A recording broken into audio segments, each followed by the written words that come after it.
Today, more Lahaina residents will be allowed inside the burn zone. Access will be granted starting at 7, or it started at 7, inside zones 9E and 10E. That covers areas including Hauola and Kahula places and Lahaina Luna Road. Beginning Monday, November 13th, zones 8C and 9C will be open. That includes everything along Lahaina Luna Road between Aki and Kuhua streets. Head to mauirecovers.org for a full map of where restrictions are being lifted. Vehicle passes are required, keep in mind, for the first 2 days of re-entry for a zone. More than 6,600 Maui households have received federal help following the fires. That's according to new data from FEMA. We're told in all, more than $259 million in assistance has been approved.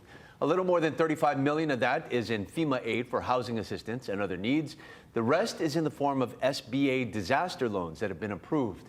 The deadline to apply for an SBA loan is December 9th. Lahaina Strong will hold a press conference today at noon, in part demanding long-term housing for Maui survivors. The group is going to be announcing the Lahaina Strong Hui Fishing for Dignified Housing event beginning today at Ka'anapali Beach.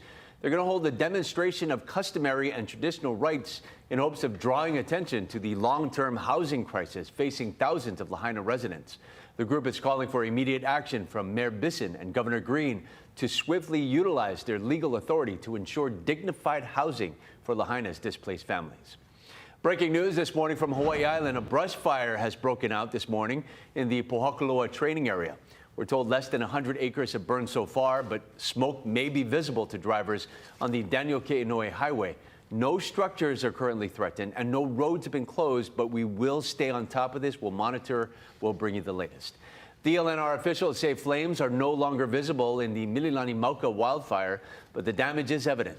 Officials say native trees, including koa, ohia, and the native fern uluhe, were burned.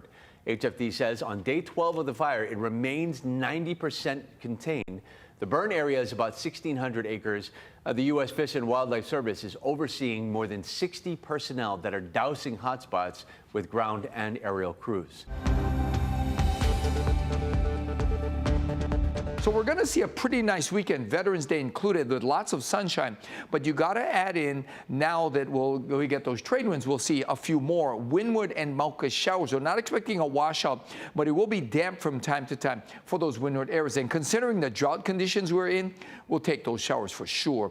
Now, heads up, because we are expecting windier conditions, especially on Monday, Tuesday, and Wednesday. So first alert for Tuesday and Wednesday, when those winds could be causing spotty power outages, maybe even some down trees. This See It Now digital news brief is sponsored by Long's Drugs, bringing our heart to every moment.